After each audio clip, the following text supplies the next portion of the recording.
Hit seeker মিসাইলগুলো মূলত within visual range অর্থাৎ দৃষ্টিসীমার ভিতরে অপারেশনের জন্য ব্যবহৃত। এতে সংযোজিত থাকে ইনফ্রারেড সেন্সর। এই সেন্সর মূলত মিসাইলের চোখ হিসেবে কাজ করে। এই ধরনের মিসাইলের সামনের দিকে স্বচ্ছ কাচের একটি গম্বুজ থাকে, যার ভিতরে ইনফ্রারেড ক্যামেরা থাকে।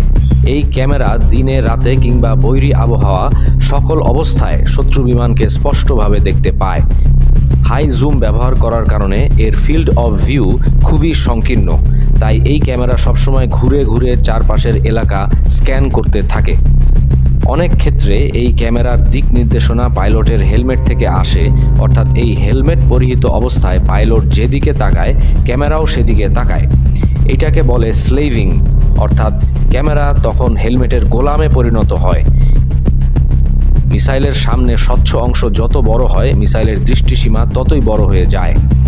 এবং প্রথাগত ধারণার বিপরীতে পাইলট কোনো বিমানকে টার্গেট করতে চাইলে তার পিছনে অবস্থান না করে শুধুমাত্র তার দিকে ঘাড় ঘুরিয়ে তাকিয়েই টার্গেট লক করতে পারে।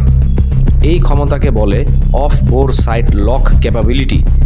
অর্থাৎ পূর্বের দিনগুলোর মতো মিসাইল লক পাওয়ার জন্য শত্রু বিমানের পিছে অবস্থান করার কোনো প্রয়োজন নেই।